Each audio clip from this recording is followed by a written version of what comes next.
শুভ নববর্ষ বন্ধুরা, আমি অমিত। মানুষের জীবনে ঘটে যাওয়া সত্যি অলৌকিক, দৈবিক ও ভৌতিক ঘটনা নিয়ে আবারও হাজির অলৌকিক। বন্ধুরা, নতুন বছর নতুন অনেক কিছু নিয়ে আসবে। আমরা মানুষেরা শুধু এটুকুই আশা করতে পারি, যা হবে তা যেন ভালো হয়। প্রত্যেকের জীবনের প্রতিটা অপ্রাপ্তি এই নতুন বছর যেন পূরণ করে দেয়, এইটুকুই প্রার্থনা। তো আজকের এই বিশেষ দিনে তোমাদের জন্য থাকবে একটা বিশেষ এপিসোড, থাকবে একটা মাত্রই ঘটনা। অনেকদিন পর একটা বড় ঘটনা, মোহিনীর ঘটনা। দুর্ধর্ষ, দুর্দান্ত। তবে ঘটনায় যাওয়ার আগে তোমাদেরকে জানতে হবে মোহিনী কি। মোহিনী কথাটি এসেছে মোহ থেকে। বশীভূত করা বা আত্মস্থ করার ক্ষমতা আছে যার, তিনিই মোহিনী।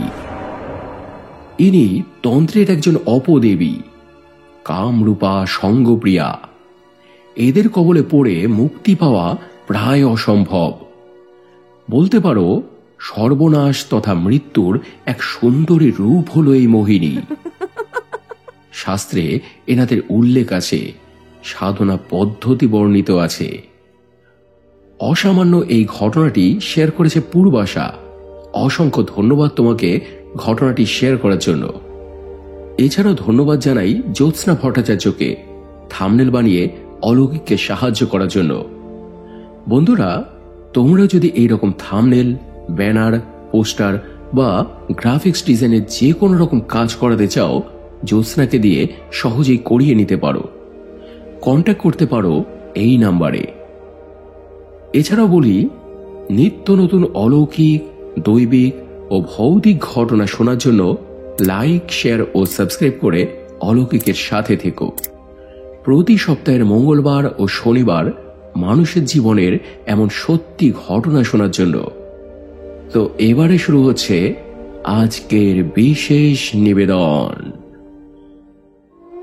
মানা না মানা নিজের কাছে, লোকের মাঝে লুকিয়ে আছে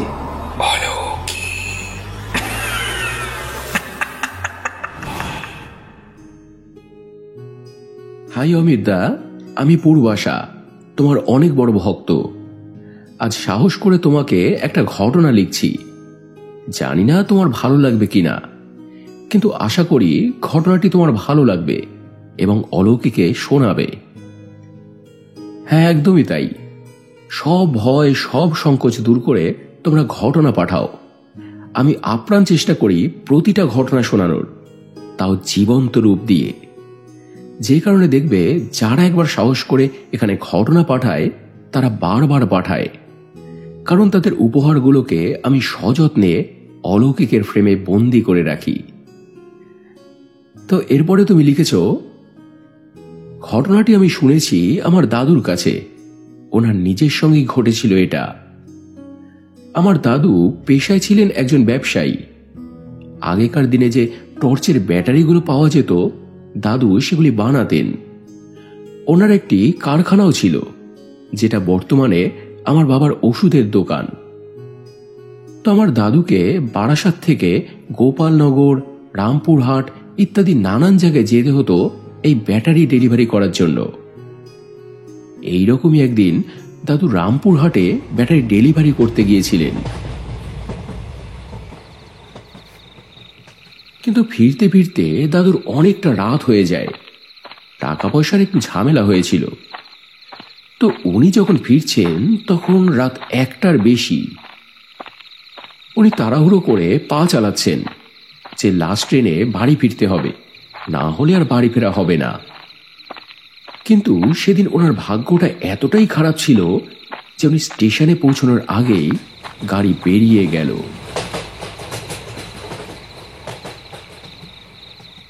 দাদু তো পড়লেন খুবই চিন্তায়। এবারে কি করবেন, কি করে পর বাড়ি পৌঁছবেন? তো এক জায়গায় বসে বসে দাদু এসব কথা ভাবছিলেন আর স্মোকিং করছিলেন। তারপরেই হঠাৎ করে উনি একটা জিনিস দেখতে পান। দূর থেকে একটা লোক ওনার দিকে এগিয়ে আসছেন। কেমন যেন খুঁড়িয়ে খুঁড়িয়ে হাঁটছিলেন ভদ্রলোকটি। সম্ভবত পায়ে কিছু সমস্যা ছিল ওনার। তো লোকটি এরপর দাদুর পাশে এসে বসলেন। বললেন, কোথায় যাবে তুমি? দাদু উত্তর দিলেন, এই বরানগর যাব, কিন্তু লাস্ট ট্রেনটাও তো বেরিয়ে গেল, এবার কি করে যাব তাই ভাবছি। লোকটি তখন একটু মৃদু হেসে বললেন, সে আর কদ্দূর, হেঁটেই চলে যাও না। দাদু বেশ অবাক হলেন। লোকটি পাগল নাকি মজা করছেন? এত রাতে এতটা পথ হেঁটে যাওয়া যায় নাকি? এ কথা বললেন দাদু। লোকটি তখন একটা অদ্ভুত হাসি দিয়ে ওখান থেকে উঠে গেলেন। অন্ধকার রেললাইন ধরে এরপর হাঁটতে হাঁটতে কোথায় যেন চলে গেলেন।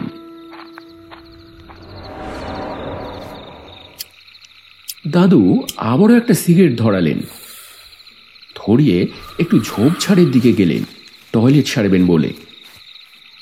তারপর কি ঘটনা ঘটেছিল তা উনি শুনেছিলেন বস্তিবাসীদের থেকে, কারণ এরপর ওনার সঙ্গে কি ঘটনা ঘটেছিল ওনার আর কিছুই মনে ছিল না।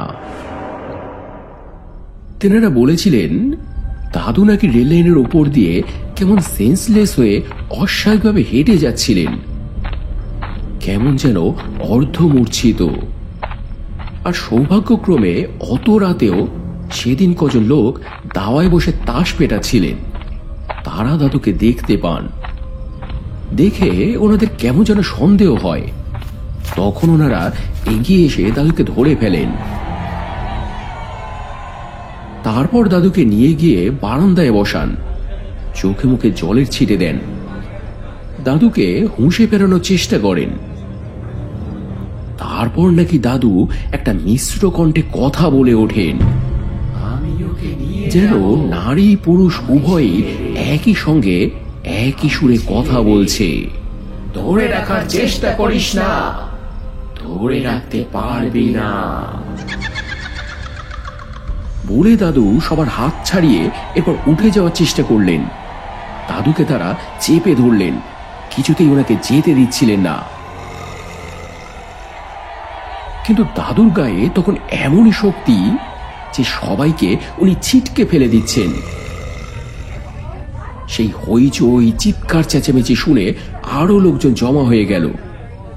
দাদুর কাণ্ড দেখে সবাই বুঝতে পারল যে দাদুর উপরে ভূত প্রেত কিছু ভর করেছে, উনি সজ্ঞানে নেই। তখন ওনারা সিদ্ধান্ত করল যে এনাকে বড় মসজিদে নিয়ে যাওয়া হবে, ওনাকে ঝাড়ানো দরকার। কিন্তু সমস্যা হলো তখন গভীর রাত, অত রাতে তো আর মসজিদ খোলা থাকবে না, ভোর 4টে পর্যন্ত অপেক্ষা করতে হবে। তখন একজন পরামর্শ দিল, আপাতত হনুমান চালিসা পড়ে ওনাকে শুইয়ে রাখা হোক, যতক্ষণ না মসজিদের দরজা খুলছে। তো এরপরে তাই করা হলো, হনুমান চালিসা পড়ে দাদুকে শুইয়ে রাখা হলো। এদিকে আমাদের বাড়ির লোকেরা তো সবাই তখন জাগা, এসবের তারা কিছুই জানে না। সবাই তারা চিন্তা করছে, মানুষটা কাল সেই সন্ধেবেলা বেরোলো, এত রাত হয়ে গেল, এখনো কেন ফিরছেন না? আপদ বিপদ কিছু হয়নি তো? ওদিকে ওনারাই বা খবর দেবেন কি করে? দাদুকে নাম ঠিকানা জিজ্ঞেস করলে উনি উল্টো পাল্টা উত্তর দেন, অদ্ভুতভাবে হাসি দেন। তো এরকম চলতে চলতে ভোর 3:30 পৌনে 4টে নাগাদ সবাই তখন বলল, এবার চলো, যেতে যেতে 4টে বেজে যাবে, ওনাকে নিয়ে যাওয়া হোক। কিন্তু দাদু তো কিছুতেই যাবেন না। সবাই জোর করে তখন চেপে ধরে দাদুকে নিয়ে যাওয়ার চেষ্টা করলো, কিন্তু দাদুর গায়ে তখন এতই শক্তি যে 12-13 জন লোক মিলেও দাদুকে ধরে রাখতে পারছেন না, সামাল দিতে হিমশিম খাচ্ছে। শেষ অবধি তারা আর কোনো উপায় না পেয়ে দাদুকে দড়ি দিয়ে বেঁধে এরপর নিয়ে গেল সেই মসজিদের দিকে। কিন্তু মসজিদ পর্যন্ত দাদুকে নিয়ে যেতে পারল না। যেই না দাদুকে সেই মসজিদের রাস্তায় ঢোকাবে, অমনি দাদু চিৎকার শুরু করলো। সেই শুনে আশেপাশের বাড়িঘর থেকেও লোকজন বেরিয়ে এলো। লোকে লোকারণ্য তখন।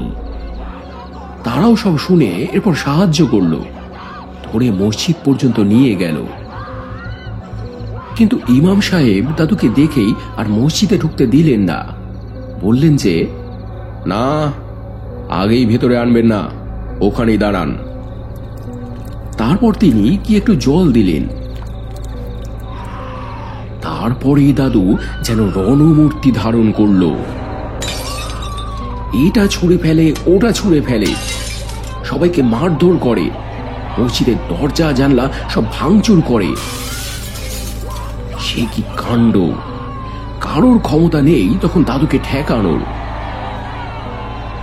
তো এই হুলস্থুলের মধ্যেই কোন রকমে তারা এরপর দাদুকে চেপে ধরলেন। ইমাম সাহেব তারপর সুরা পড়ে দোয়া পড়ে কি একটা তাবিজ বেঁধে দিলেন দাদুর হাতে। তারপর দাদু একটু শান্ত হলো, একটু ধাতস্থ হলো। তারপর দাদুর থেকে বাড়ির ফোন নাম্বার জেনে তারা বাড়িতে ফোন করলেন, দিদা ধরলেন। আগাগোড়া সব কথা তারা জানালেন দিদাকে, আর দাদুকে নিয়ে যাওয়ার কথা বললেন। দিদা তখন হন্তদন্ত হয়ে বাবাকে নিয়ে ওই ভোরবেলায় বেরিয়ে গেলেন। গিয়ে দেখলেন ওই অবস্থা, তখনও লোকে লোকারণ্য। সবার মুখে তখন একই কথা, ঠিক সময় দেখা গিয়েছিল বলে তাই, না হলে আর ফিরে পেতেন না। তবে ইমাম সাহেব বললেন, না, ভয় কিন্তু এখনো কাটেনি। আমি ওনাকে একটা রক্ষা কবচ দিয়েছি, তবে জানি না সেটা কতক্ষণ ওনাকে রক্ষা করতে পারবে। আশা করি যতক্ষণ এই তাবিজটা ওনার হাতে থাকবে ওনার কোনো ক্ষতি হবে না, তাই ওনাকে একটু সাবধানে রাখবেন। চেষ্টা করবেন অন্তত বছর চারেক তাবিজটা ওনার হাতে রাখার। তো সত্যি সত্যি সেই যাত্রায় দাদু বেঁচে গেলেন। বাড়ির লোকেরা ওনাকে চোখে চোখে রাখতেন, দূরে কোথাও যেতে দিতেন না, একা কোথাও ছাড়তেন না। এর ফলে দেখা গেল আর কোনো সমস্যা কিছু হচ্ছে না। দিব্যি খায় দায় কাজকর্ম করে, কোনো অসুবিধে নেই। এভাবে একদিন গেল, দুদিন গেল, 3 দিন গেল। বাড়ির লোকেদের মন থেকে ভয়টা একটু একটু করে সরে যেতে লাগলো। কিন্তু চতুর্থ দিনের দিনই ঘটল একটা অনাকাঙ্ক্ষিত ঘটনা। সেদিন দুপুরে দাদু স্নান করতে গেছিলেন পুকুরে। স্নান করতে করতে জানি না কিভাবে দাদুর হাত থেকে ওই তাবিজটা খুলে জলে পড়ে যায়। দাদু সেটা খেয়াল করেননি। বাড়ি আসার পর দিদা বলল, হ্যাঁ গো, তোমার হাতের মাদুলিটা কোথায়? দাদুও খেয়াল করলেন যে সত্যিই তো, তাবিজটা তো হাতে নেই। দাদু ও দিদা দুজনেই তো ভয় পেয়ে গেলেন। সঙ্গে সঙ্গে তারা আবার পুকুর ঘাটে ছুটলেন, তন্ন তন্ন করে চারপাশ খুঁজলেন, কিন্তু সেই তাবিজটা আর কোথাও পেলেন না। দাদু দিদা দুজনের কপালেই এরপর চিন্তার ভাঁজ পড়ল, এবার যদি কিছু হয়। সত্যি সত্যি এরপর অনেক কিছু হলো। এরপর থেকে প্রতি রাতে দাদুনার খাটের সামনে একজন অপরূপ সুন্দরী নারী মূর্তিকে দেখতে পেত। দাদুকে দেখে সে হাসতো, নানান রকম অঙ্গভঙ্গি করত, দাদুর সঙ্গে শারীরিক সম্পর্ক করতে চাইত। দাদু ভয় পেতেন, মানা করতেন, কিন্তু সে শুনতো না। সে জোর করে বাধ্য করত দাদুকে সম্ভোগ করতে। আর ওই সময় দিদা মরার মতো পাশেই ঘুমিয়ে থাকতো, কোনো সার থাকতো না ওনার শরীরে। এছাড়াও রাত্রিবেলা নানান রকম আজে বাজে স্বপ্ন দেখতেন দাদু। খাওয়া দাওয়া ঘুম সব মাথায় উঠেছে। দিন দিনই কেমন যেন নিস্তেজ হয়ে পড়ছে শরীরটা, প্রাণ শক্তি দিন দিনই নিঃশেষ হয়ে আসছে। দাদু তখন একজন সুস্বাস্থ্যবান যুবক, কিন্তু দিন 15 মধ্যেই ঝাঁটার কাঠির মতো চেহারা হয়ে গেল দাদুর। চোখ মুখ গর্তে ঢুকে বুকের হাড় পাজরা বেরিয়ে দাদুকে যেন চেনাই যেত না। যারাই দাদুকে দেখতে আসতো সবারই একই কথা, এভাবে ওনাকে ফেলে রাখবেন না, শেষ হয়ে যাবে পুরো।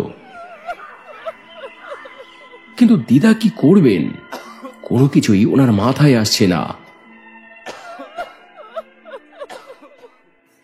শেষে একজন প্রতিবেশী থেকে দিদা একজন ভালো ওঝার সন্ধান পেলেন। তবে তার দক্ষিণাটা একটু বেশি, আর যে জিনিসই নেবেন সব 11টা করে নেবেন। তবে ভূত প্রেত পিশাচ শক্তি অপশক্তি এসব তাড়ানোয় উনি সিদ্ধ হস্ত। দিদা তখন অর্থের চিন্তা না করে সেই ওঝাকেই ডাকলেন। তিনি এলেন। দাদুকে দেখে দাদুর সঙ্গে কথা বলে তিনি যা বুঝলেন এরপর বললেন দিদাকে, বড়ই সাংঘাতিক ব্যাপার, তোর কর্তাকে তো মোহিনীতে ধরেছে রে। মোহিনী হলো তন্ত্রের একজন অপদেবী, মারাত্মক শক্তিশালী হয় এরা, ডাকিনী হাকিনী শাকিনীদের মতোই সাংঘাতিক। কাজেই ওনাকে বাঁচানো খুবই দুষ্কর, এরা শিকারকে পুরো শেষ না করে যায় না। দিদা তো ওনার হাতে পায়ে পড়লেন, বললেন যে যা লাগে সব দেব, আপনি চিন্তা করবেন না, কিন্তু যে করেই হোক ওনাকে বাঁচান। ওঝা বললেন, আমি দেখছি, আমার দিক থেকে আমি সব রকম চেষ্টা করব, নিজের সব বিদ্যা সব শক্তি লাগিয়ে দেব, ওনাকে সুস্থ করার চেষ্টা করব। তো এরপরে তিনি অনেক কিছু জিনিস জোগাড় করতে বললেন। সব দিয়ে সত্যি সত্যি এরপর প্রাণপণ চেষ্টা চালিয়ে গেলেন। হোম যজ্ঞের আয়োজন করলেন, আহুতির পর আহুতি দিলেন। রাত ভর অক্লান্ত পরিশ্রম করার পর ভোরের দিকে একটু স্বস্তির নিঃশ্বাস ফেললেন। বললেন যে আর ভয় নেই, মোহিনী বিদায় নিয়েছে। তবে খেয়াল রাখবেন, আজ থেকে 11 দিন উনি যেন বাড়ির বাইরে পা না রাখেন, খেয়াল রাখবেন। এরপরেও দাদুর বেশ কিছুদিন সময় লেগেছিল পুরোপুরি সুস্থ হতে। তবে এখন উনি ভালোই আছেন, আর কোনো সমস্যা নেই। অমিতদা, এই ছিল আমার ঘটনা। ইতি তোমার ছোট বোন পূর্বাশা। তো এই ছিল বন্ধুরা আজকের দুর্দান্ত দুর্ধর্ষ একটা ঘটনা। আশা করি তোমাদের সবার খুব পছন্দ হয়েছে। কেমন হয়েছে সেটা তোমরা কমেন্টেই জানিও। যদি ভালো লেগে থাকে তাহলে ফেসবুক, ইনস্টাগ্রাম বা পরিচিত মানুষদের সঙ্গে প্লিজ শেয়ার করে নিও।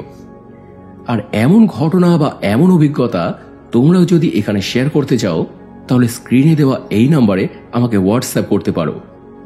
লিখেই যে পাঠাতে হবে বা সাজিয়ে গুছিয়ে যে বলতে হবে এমন কোনো কথা নেই। যেভাবে খুশি তোমরা সেইভাবেই ঘটনা পাঠাতে পারো। সাজিয়ে গুছিয়ে মানুষের ভালো লাগার মতো করে পরিবেশন করা দায়িত্ব আমার। তো এবারে গত এপিসোডের কমেন্ট পড়ার পালা, যেখানে স্পিরিচুয়াল থেকে লিখেছে, তোমার বলা এপিসোড শুনতে চলে আসলাম, জানি 3টে ঘটনাই ইউনিক হবে। মৌসুমী মুখার্জি লিখেছে, আজকের ঘটনাগুলো অসাধারণ, তোমার কণ্ঠে আরো সুন্দর হয়ে ওঠে, ভালো থেকো ভাই। শরীর এখন কেমন আছে? এখন ঠিক আছে। মায়াদি লিখেছে, ভাই কেমন আছো, চলে এলাম ঘটনা শুনতে, ভালো থেকো ভাই। মনীষা কাকিমা লিখেছেন, ঘটনাগুলো দুর্দান্ত। সন্ধ্যা ঠাকুর উনি লিখেছেন, ঘটনাগুলো ছোট হলেও শুনতে ভালো লাগলো। অন্বেষা লিখেছে, হাই দাদা কেমন আছো? ভালো আছি। এছাড়াও আরো কমেন্ট করেছ বিটিএস আর্মি গার্লস, স্বপ্না বাজাল, অমিয় দত্ত, পার্বতী দাস, অমিতা জেঠিমা, গীতাদি, সৌমিতা চক্রবর্তী, অর্কপ্রভ, দেবাশিস খাটুয়া, কাকলি পাত্র, দেব, চন্দন সহ অসংখ্য অসংখ্য প্রিয় বন্ধুরা, তোমাদের প্রত্যেককেই অসংখ্য অসংখ্য ধন্যবাদ আর বুক ভরা ভালোবাসা জানিয়ে আজকের এপিসোড এখানে শেষ করছি বন্ধুরা। আবার দেখা হবে শনিবার আরো একটা জমজমাট অলৌকিক এপিসোড নিয়ে। সবাই খুব ভালো থেকো এবং ভালোবাসা নিও। ধন্যবাদ।